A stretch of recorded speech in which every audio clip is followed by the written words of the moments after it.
Evangelho de João, capítulo 1, versículo 26, diz assim: Respondeu João: Eu batizo com água, mas entre vocês está alguém que vocês não conhecem. Ele é aquele que vem depois de mim, e não sou digno de desamarrar as correias de suas sandálias. No dia seguinte, João viu Jesus aproximando-se e disse: Vejam, é o Cordeiro de Deus que tira o pecado do mundo. Este é aquele a quem eu me referi quando disse: Vem depois de mim um homem que é superior a mim, porque já existia antes de mim. Eu mesmo não o conhecia, mas por isso é que vim batizando com água, para que ele viesse a ser revelado a Israel. E então João deu o seguinte testemunho: Eu vi o Espírito descer dos céus como pomba e permanecer sobre ele. Eu não o teria reconhecido se aquele que me enviou para batizar com água não me tivesse dito: Aquele sobre quem você vir o Espírito descer e permanecer, esse é o que batiza com o Espírito Santo. Eu vi e testifico que este é o Filho de Deus. No dia seguinte, João estava ali novamente com 2 dos seus discípulos, e quando viu Jesus passando, disse: Vejam, é o Cordeiro de Deus. E ouvindo dizer isso, os 2 discípulos seguiram Jesus. E voltando-se, vendo Jesus que os 2 o seguiam, perguntou-lhes: O que vocês querem? E eles disseram: Rabi, que significa mestre, onde estás hospedado? E respondeu ele: Venham e verão. E então foram por volta das 4 da tarde, viram onde ele estava hospedado e passaram com ele aquele dia. André, irmão de Simão Pedro, era um dos 2 que tinham ouvido o que João dissera e que haviam seguido Jesus. O primeiro que ele encontrou foi Simão, seu irmão, e lhe disse: Achamos o Messias, isto é, o Cristo. Oremos ao Senhor. Pai querido, nós estamos aqui reunidos debaixo da autoridade e do poder do nome de Jesus, o teu Filho. E muito obrigado, Pai, porque a gente pode ter ousadia de entrar à tua presença, porque Jesus é o nosso sumo sacerdote que intercede por nós. E nessa hora, quando vamos meditar na tua palavra, tanta gente que aqui está, ó Pai, eu quero te pedir, fala individualmente com cada um, que o teu Espírito aplique a palavra lida e que vai ser explicada de uma maneira, Senhor, pessoal, que aquilo que temos, que o Senhor quer que estejamos vivendo, experimentando, que o Senhor ministre sobre nós, e que esse seja tempo do Senhor revelar-nos a tua presença e a tua vontade. Fica conosco, Pai, é aquilo que oramos em nome de Jesus, amém e amém. Você pode sentar-se, querido. Há uma pergunta implícita nesse texto, ela não está clara, mas ela está implícita. Quem é Jesus? Quem é Jesus? É interessante como esta pergunta tem sido respondida de muitas maneiras diferentes ao longo da história. Para os judeus, para alguns dos judeus do tempo de Jesus, Jesus era mais um rabino. Nesse próprio texto, ele é chamado de rabi, não é? Se fosse numa linguagem coloquial de hoje, seria rabino, que quer dizer mestre, pregador da palavra, e é um dos líderes do judaísmo que ensina. Mas para outros judeus da época de Jesus, Jesus era um rabino herege, por isso ele precisava ser morto, pois os seus ensinos eram uma blasfêmia, e por isso Jesus foi morto, o julgamento dele foi por causa disso. Essas foram as razões. Outros dos tempos de Jesus e ao longo da história, viram Jesus como um profeta, como tantos outros profetas. Por exemplo, Maomé via Jesus como um profeta, e dizia: o profeta é Jesus. Outros veem Jesus hoje como um filósofo, um pensador, alguém que tem verdades morais que a gente pode ouvir, mas não necessariamente ser o Filho de Deus, o Salvador do mundo. Mas como a Bíblia descreve Jesus? A nossa intenção não é fazer um estudo que vá percorrer a Bíblia toda, porque Jesus é o centro de toda a Bíblia. O Velho Testamento promete a vinda de Jesus. O Novo Testamento fala da vinda de Cristo, dos fatos que aconteceram e promete a volta de Jesus. Jesus é o centro de toda a Bíblia. As revelações do Apocalipse são revelações do Jesus vivo, ressuscitado. Mas hoje eu gostaria de tentar entender quem é Jesus à luz da pregação de João Batista. O que Jesus, ou melhor, o que João Batista estava ensinando a respeito de Jesus? Quem é Jesus aos olhos do Novo Testamento, do Evangelho de João, da pessoa de João Batista? A primeira resposta que a gente vai encontrar, e é nela que eu vou me fixar nessa manhã, à noite eu vou continuar estudando esse texto, são os versículos 29, 35 e 36, onde diz assim a palavra de Deus. No dia seguinte, João viu Jesus aproximando-se e disse: vejam, é o Cordeiro de Deus que tira o pecado do mundo. No dia seguinte, João estava ali novamente com 2 dos seus discípulos, e quando viu Jesus passando, disse: vejam, é o Cordeiro de Deus. Para João, Jesus era o Cordeiro de Deus que tira o pecado do mundo. Mas o que isso significa? Cordeiro de Deus era uma figura de linguagem que um judeu facilmente poderia entender, pois ela fazia parte de toda a história de Israel. É uma figura de salvação, que vai aparecer pela primeira vez no livro de Gênesis, lá nos primeiros capítulos. Em Gênesis 3, acontece uma tragédia na humanidade. O pecado entra na nossa história. Adão e Eva pecam. E a Bíblia vai dizer que por causa desse pecado, porque a Bíblia sempre vai ensinar isso, que o salário do pecado é a morte, que o pecado tem uma consequência, e a consequência do pecado é a morte. Um animalzinho morre. Deus mesmo toma as peles desse animalzinho e faz vestimentas para Adão e Eva.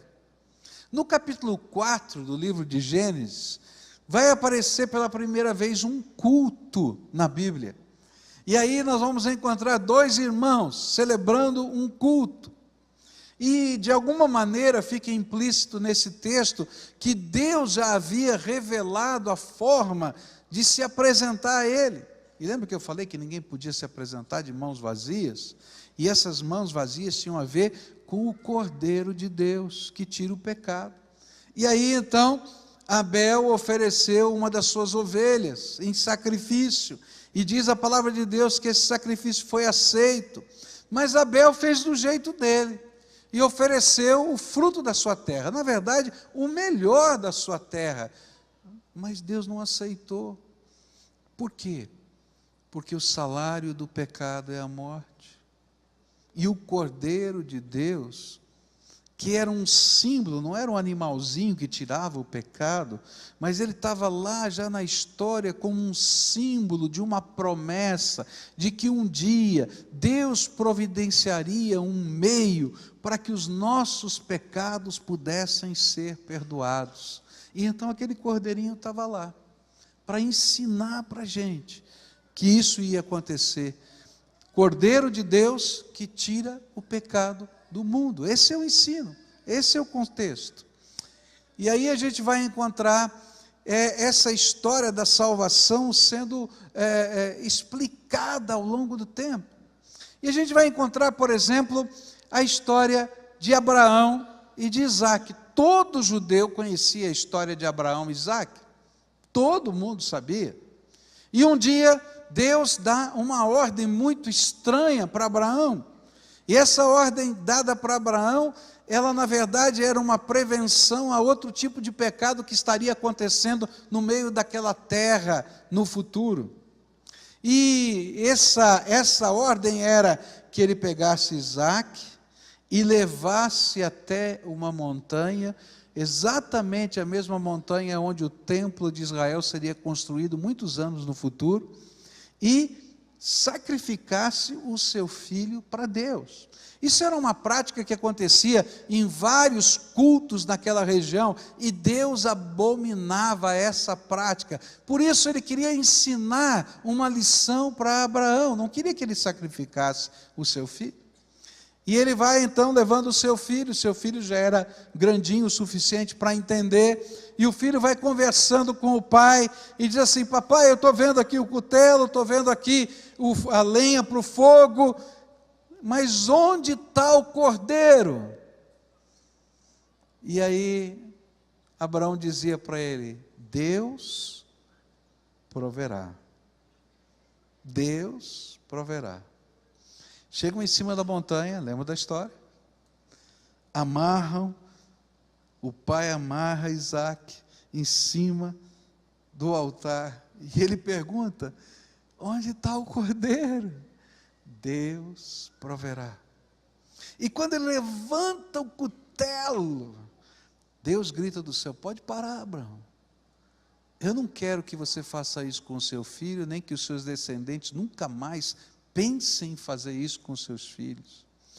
Tem ali enrolado nos arbustos e preso pelos chifres um cordeiro, que eu providenciei. Você vai colocá-lo sobre o altar no lugar do teu filho. Um judeu podia entender muito bem o que significa o Cordeiro de Deus que tira o pecado do mundo. Porque esse cordeiro não pode ser providenciado por nós. Ele é providência de Deus. O Deus que tudo provê, prepara aquilo e aquele que vai tirar a nossa condição de pecador e nos vai permitir entrar na presença de Deus. E aquele animalzinho então morre no lugar de Isaque. Não que ele tivesse poder para perdoar os pecados de Isaque, mas ele era um símbolo daquilo que Deus providenciaria. Sabe por quê? Porque eu e você somos pecadores. Olha, diz para quem está do teu lado: pecador. Agora você escuta, pode falar, dá o troco: pecador. Não tem uma pessoa na face da terra que não seja pecador. E não tem uma pessoa na face da terra que não precise que Jesus seja o Cordeiro de Deus que tire o seu pecado. Não tem jeito. Não tem jeito. Cordeiro de Deus que tira o pecado do mundo era alguma coisa que o judeu podia entender.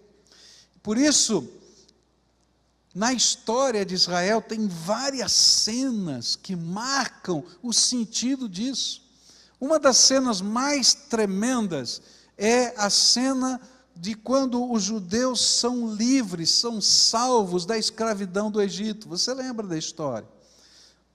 Moisés anuncia as pragas, e a última praga era uma praga terrível, era a morte de todo primogênito.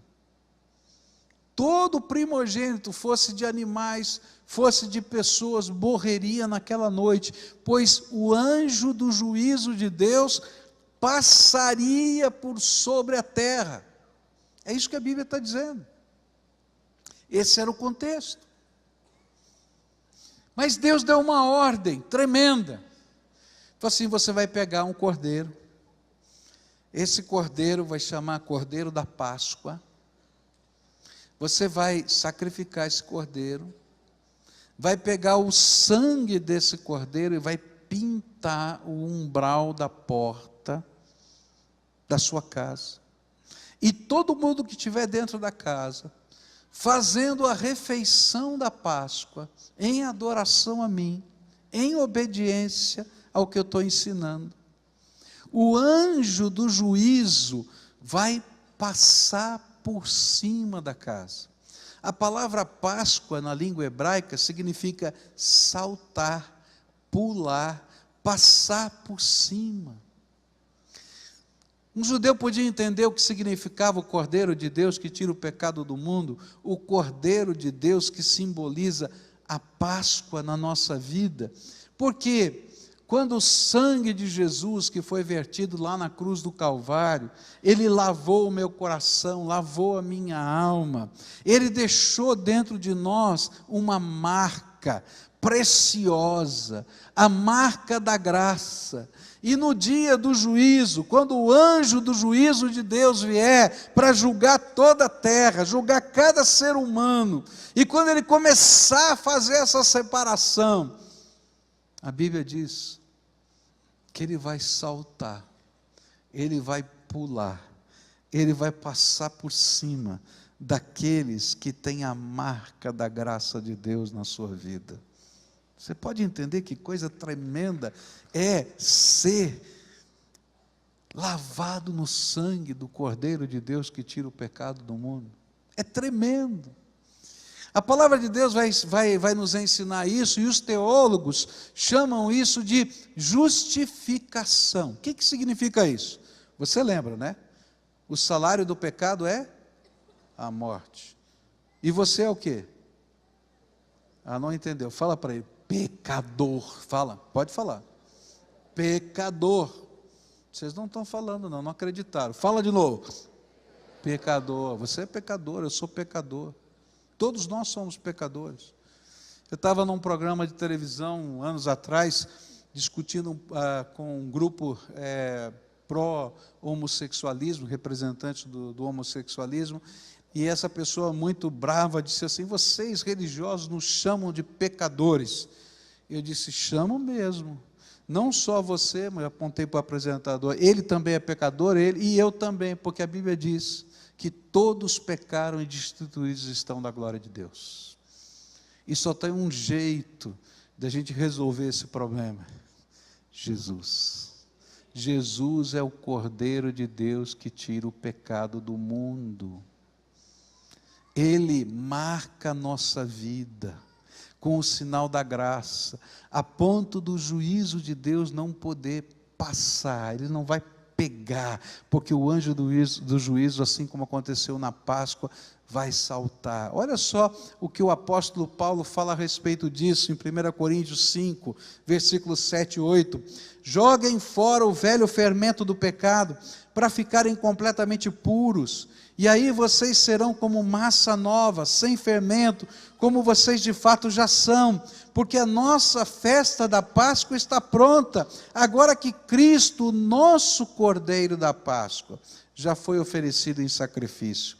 E então vamos comemorar a nossa Páscoa, não como o pão que leva fermento, e fermento velho do pecado e da imoralidade, mas como o pão sem fermento, o pão da pureza e da verdade. É tremendo.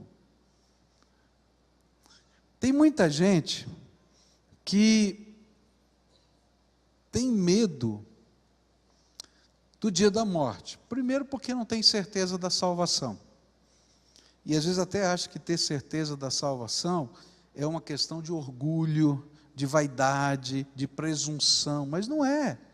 Se a tua vida está marcada pela graça de Jesus, você vai ter certeza da salvação. Tem uma outra coisa que vai falar de quem é Jesus aqui, que eu vou estudar hoje à noite, é que esse texto fala que Jesus é quem batiza com o Espírito Santo. E eu vou ensinar o que significa isso hoje à noite.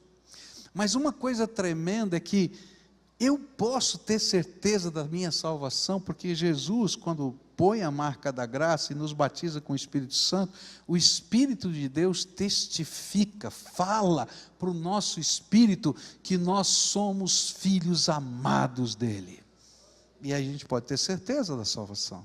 por causa da palavra que nos promete e pelo testemunho do Espírito na nossa vida. E pelos frutos que começam a surgir da transformação. Mas tem muita gente, por causa de algumas doutrinas, que tem algumas dificuldades e pensa assim, já ouvi essa pergunta, já me perguntaram, pastor, eu aceitei Jesus, o sangue de Jesus já perdoou os meus pecados, mas imagina, pastor, que eu tenha cometido um pecado 1 minuto antes de morrer. 1 minuto antes de morrer. Para pensar. E não deu tempo de pedir perdão. Eu vou para o céu ou vou para o inferno? Não é boa essa pergunta? É interessante, não é? É que a gente não entendeu a marca da graça. Sabe como é que funciona esse negócio da marca da graça? Lembra da porta pintada? Jesus não apenas perdoa os nossos pecados individuais, mas Ele nos liberta do poder do pecado. E Ele coloca em nós uma marca da graça. E a gente vai ser salvo, não porque tua conta está zerada, porque no dia do juízo, se fizesse uma conta, você está sempre no negativo, querido, não tem jeito. Você vai ser salvo, porque o sangue de Jesus, do Cordeiro de Deus, te perdoou, não apenas de pecados individuais, mas colocou em você a marca da graça, e você, sem merecer, foi justificado. Diz assim, eu declaro você justo, porque Jesus morreu na cruz por você. Dá para entender? A grandeza disso. Então já que é assim, eu vou ficar pecando à vontade. Aí Paulo diz assim, não, de jeito nenhum. Porque se você nasceu de novo em Cristo, e o Espírito foi derramado sobre você, você foi batizado com o Espírito Santo, você se tornou templo do Espírito, e esse templo tem que ser santo, porque esse templo tem que ser limpo, tem que ser bonito, porque ele habita, Jesus com o seu Espírito, habita no seu coração. E sabe, quando a gente começa a viver de uma maneira errada, a tristeza da nossa alma cresce, porque eu tenho uma nova natureza, eu tenho a marca da graça. Deu para entender? A grandeza do que Deus está fazendo, a grandeza da obra de Deus. Jesus é o Cordeiro de Deus que tira o pecado do mundo. Diz de novo, você é um pecador, fala. Você não está falando sério, fala logo aí. Você é um pecador. Agora o mais importante, Jesus é o Cordeiro de Deus que tira o pecado do mundo. E aí, ele vem, louvado seja o Senhor, né? Pode aplaudir o Senhor. É Ele que faz essa obra linda, linda. Essa obra tem coisas que são individuais. Às vezes a gente tem marcas na nossa vida, marcas que a gente não consegue lidar com elas. Marcas dos nossos próprios pecados. E elas são tão fortes porque a gente não consegue se perdoar. A gente não consegue. A gente sabe que aquilo é tão ruim que a gente não consegue se perdoar. E aí o Espírito de Deus, lembra que a gente falou que o Espírito, nós somos ser batizados com o Espírito? O Espírito de Deus diz assim, filho, você já foi lavado. No passado você era assim, mas agora você não é mais. Eu não apenas limpei, mas eu coloquei em você uma nova natureza. Eu estou te dando uma nova vida. E aí a Bíblia diz assim, esquecendo as coisas que para trás ficam, eu vou prosseguir para o alvo da soberana vocação em Cristo Jesus, porque agora eu tenho uma nova vida. Só o Cordeiro de Deus faz isso, mais ninguém, mais ninguém. Aí tem coisas que eu preciso ser liberto. Olha que coisa tremenda, porque muitos de nós temos a sensação que se a gente resolvesse o problema de um pecado que a gente repete várias vezes, tá? a gente diria assim: eu seria o mais santo ou mais santa do mundo. Fala a verdade, já não sentiu isso? Já não pensou isso? Né? Olha, eu tenho esse problema aqui, se eu resolvesse... Querido, você esqueceu. Fala para ele de novo. Você é pecador, fala. Ah, vocês não estão acreditando nesse negócio. Fala sério. Pecador, fala. Se você resolver esse problema, vai aparecer outro, porque está cheio de pecado na tua vida. Mas sabe o que é tremendo? É que o Cordeiro de Deus liberta desse pecado que você não consegue libertar-se. Ele não somente perdoa, mas Ele arranca, tira fora. É tremendo isso. É o Cordeiro de Deus que tira o pecado do mundo. Há uma coisa tremenda de Deus que a gente precisa aprender. O Cordeiro de Deus só faz isso quando a gente invoca Jesus para ser o Senhor e Salvador da nossa vida. Ele só pode colocar a marca da graça quando a fé obediente se torna marca da nossa vida. Olha que coisa tremenda. Nos exemplos que eu dei aqui do Velho Testamento, entre tantos outros que existem, tá? Abel foi aceito por Deus porque ofereceu o sacrifício que Deus tinha mandado. Caim foi rejeitado porque, apesar de ter entregue o melhor do seu trabalho, não era aquilo que Deus tinha colocado. Abraão recebeu o Cordeiro da providência porque ele subiu naquele monte e fez tudo quanto Deus havia mandado, e o Cordeiro da providência veio. Aqueles homens do tempo de Moisés foram salvos daquela última praga, porque pintaram o umbral da porta com o sangue do Cordeiro. Jesus tem suficiente poder para perdoar os seus pecados, para transformar a sua vida, mas há uma parte nessa história que é minha, e essa parte é quando eu escuto a voz do meu Senhor, e eu me comprometo com Ele, eu faço a minha parte, e Deus faz o milagre que eu não posso fazer. Hoje nós vimos algumas pessoas se batizando, não é? Ontem à noite foram 20 pessoas no culto da noite, hoje de manhã, acho que foram 13 ou 14, de manhã às 9 horas, agora 18, vai ter mais à noite, são 60 batismos hoje ao longo do dia. Muita gente vai estar ali testemunhando a sua fé. Essa é a parte humana. Quando eu convido Jesus, quando eu entrego a minha vida a Jesus, e quando eu dou passos de fé conforme a palavra de Deus, mas a parte divina é tremenda. O sangue de Jesus me purifica de todo o pecado, a marca da graça é colocada no meu coração. Deus, através do seu Filho Jesus, nos batiza com o seu Espírito Santo, e hoje à noite eu vou falar sobre isso. E aí, algo tremendo e novo acontece dentro de nós. Por isso, nessa manhã, eu venho convidar você a tomar algumas decisões muito fortes e importantes.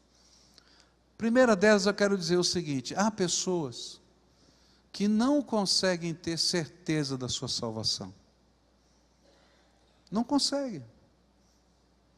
Será que no dia do juízo eu estou preparado para isso? Querido, se você não consegue ter certeza da sua salvação, é porque o Espírito de Deus não está testificando ao seu espírito que você está salvo. Porque no dia em que a marca da graça for colocada na tua vida, e o Espírito de Deus derramado no teu coração, a certeza da salvação faz parte da tua história e da tua vida. Você vai sempre lembrar que você é o quê? Mas esse povo não aprende a lição. Você é o quê? Pecador. Mas o Cordeiro de Deus tira o pecado do mundo. E Ele já marcou a tua vida. Está entendendo? Essa é a história de Deus na nossa vida. Então, se você não tem certeza da salvação, você precisa fazer uma entrega da sua vida para Jesus. E nessa entrega, queridos, a gente vai ter que aprender uma grande lição. Muitas vezes a gente quer entregar a vida para Jesus, mas a gente quer continuar dirigindo a nossa vida. E eu digo, tá bom, Jesus, legal, bacana o que o Senhor fez, mas eu sou dono do meu nariz e eu vou viver do meu jeito. Então você nunca entrega. Porque a entrega é a gente se submeter e deixar Jesus ser o Senhor da nossa vida. Dali em diante, você vai deixar Jesus ensinar você a viver do jeito dele. Você vai pegar a palavra dele e vai tentar experimentar na sua vida aqueles processos. Agora você lembra que você vai continuar o quê? Pecador. Mas eu recebo Jesus e continuo pecador? Continua. Só que vai acontecer uma mudança de natureza. Se antes o pecado fazia parte da tua vida, assim como o porco não liga com a sujeira e não lhe incomoda, agora lavado no sangue de Jesus, você vai ser como uma pomba. Se você sujar a asa da pomba, ela vai procurar água, bater a asa, porque ela não consegue voar se não estiver limpa. E aí a vida da gente começa a ser um constante buscar crescer na graça de Deus. Eu não me conformo em permanecer do jeito que eu estou. Eu quero que Jesus me ajude a transformar-me cada dia. Hoje, Jesus quer entrar no seu coração. Hoje Jesus quer começar uma obra diferente. Hoje Ele quer batizar você com o Espírito Santo. Eu vou explicar o que é isso hoje à noite. Hoje Ele quer fazer de você aquele que tem a marca da graça. E por isso é que hoje eu queria convidar você para a gente orar junto e fazer uma entrega da vida ao Senhor Jesus. Eu e você somos pecadores. O salário do pecado é morte, é afastamento de Deus, é distância eterna do Senhor. Mas a vida eterna, a salvação, porque o Cordeiro de Deus que tira o pecado do mundo entra dentro da nossa vida, perdoa os nossos pecados, começa a escrever uma nova história, coloca a marca da graça sobre nós, e depois que estiver limpo, Ele derrama o Espírito dele sobre a nossa vida. Nessa manhã eu queria orar com algumas pessoas. Eu tenho certeza que Deus trouxe pessoas aqui, que Ele já tem trabalhado há muito tempo. Você não está aqui por acaso. Deus te trouxe aqui hoje, porque Ele quer fazer algo novo na tua vida. Você não veio aqui por acidente. Deus te trouxe aqui porque antes que o mundo existisse, Ele já amava você. E Ele tem um propósito para a tua vida. Mas hoje é o dia em que você vai firmar um pacto com Ele. Uma entrega. E olha, não importa o que mais complicado exista na tua vida, hoje Jesus vai transformar a tua vida. Porque o Cordeiro de Deus é aquele que tira pecado do mundo. Então, se você é essa pessoa que Jesus está trabalhando, já faz tempo que Ele está trabalhando, e você hoje está entendendo que é o teu dia, o Espírito Santo de Deus está falando, vai saindo do teu lugar, vem aqui para frente, porque eu quero orar com você. E tem povo de Deus aqui, eu tenho certeza, vai levantando, em nome de Jesus, tá? Eu sempre digo, por que eu chamo aqui na frente? Não é porque esse lugar é sagrado, é porque, querido, se você não pode ouvir a voz de Deus e obedecê-lo num templo, para dar alguns passos, você não vai ouvir e obedecer lá fora. Então vem, em nome de Jesus, vai chegando aqui. Você que está na galeria também, vai saindo aqui, desce aqui para cá. Eu quero receber, quero acolher você. Cordeiro de Deus que tira o pecado do mundo, quer marcar a tua vida com a marca da graça. Vem para cá, em nome de Jesus. Quem mais o Senhor Jesus está chamando? Desce aí da galeria, isso, vem para cá, lá no fundo, vem para cá. Agora não é hora de ir embora, agora é hora de salvação. Então agora é hora de você estar na presença de Deus, clamando ao Senhor, tá? Então se tem povo de Deus aqui, o Espírito está falando, vai saindo do seu lugar. Vem para cá, em nome de Jesus, vem. Hoje nós vamos nos apresentar diante dEle. E sabe, coisas tremendas da graça vão acontecer. Coisas tremendas da graça. Que só o Senhor pode fazer. Quem mais o Senhor está chamando? Vem para cá, em nome de Jesus. Tiver uma família, às vezes você está aqui, um está com vergonha do outro, cutuca um ou outro aí e diz assim, sabe, eu estou sentindo no meu coração o desejo de fazer esse pacto. Então vem. Aí eu estou olhando, fico pensando que o meu marido vai pensar, que a minha mulher, dá um cutucão, fala, eu estou sentindo, eu vou. Aí os dois, você vai ver, os dois vão levantar juntos, porque o Senhor está falando a mesma coisa no coração do outro. Então vem, em nome de Jesus, pode vir, se o Espírito Santo está falando com você, vem e nós vamos nos apresentar diante de Deus.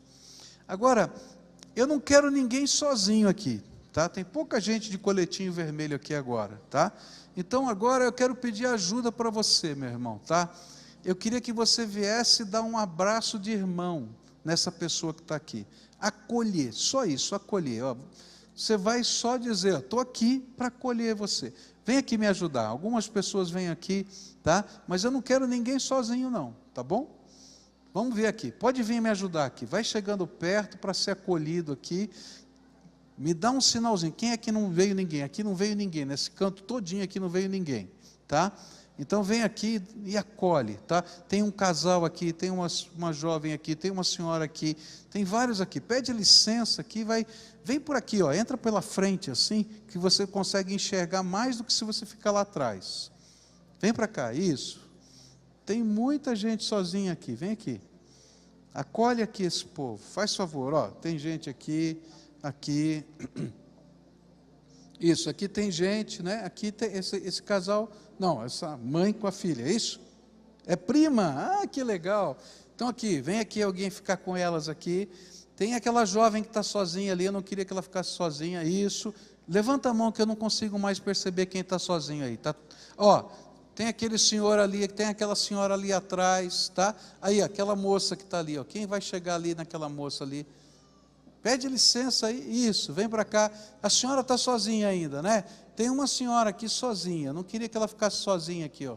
Bem aqui no fundo, ali, ó. Levanta a mão, minha irmã. Você pode levantar? Levanta a mão aí, ó.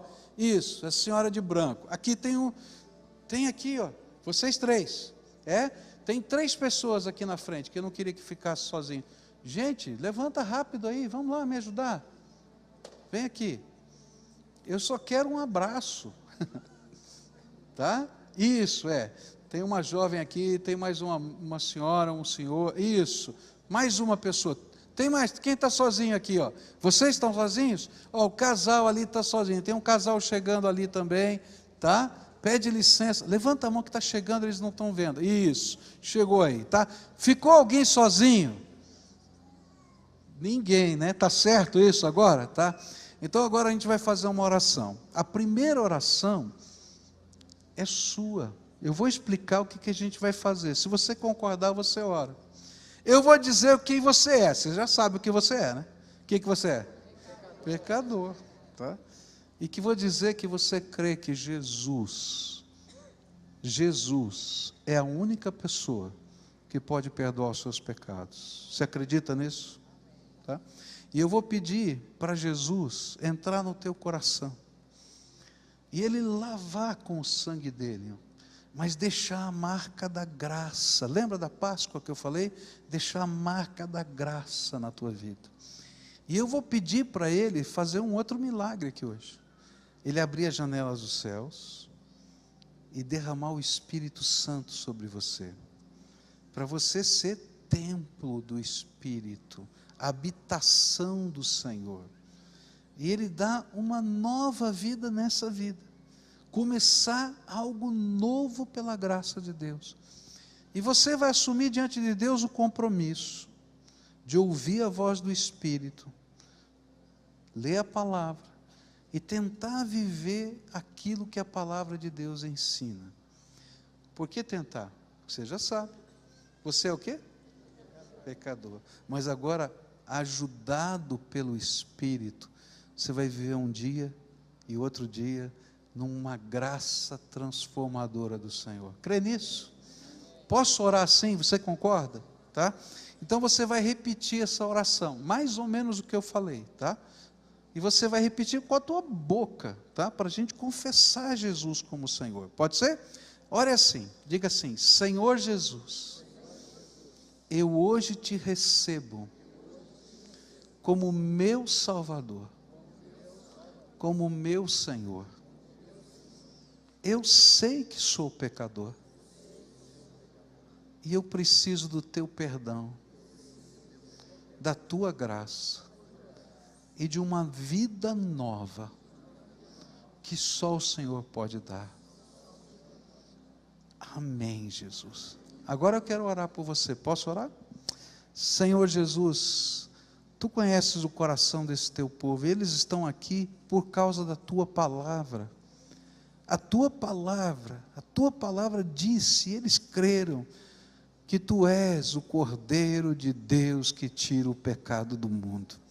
E nessa hora, Pai, eu quero te pedir que aquela promessa que está no livro de Joel comece a acontecer, que o Senhor falou que ia derramar sobre toda a carne o teu Espírito, e iria salvar todos quantos invocassem o teu nome.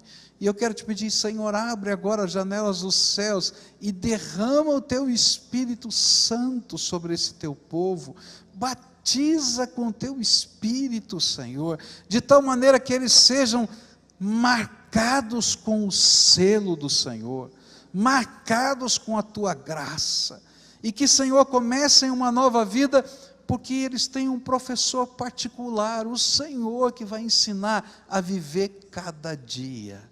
Ó Senhor, tem alguns que têm lembranças do passado, ó Pai, que nesta hora a alegria da salvação possa superar toda e qualquer lembrança ruim do passado.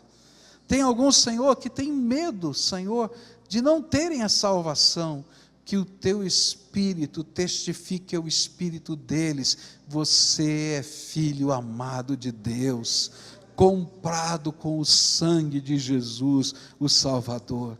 Pai, que o Senhor os abrace, que o Senhor os acolha, e que a graça do Senhor os acompanhe.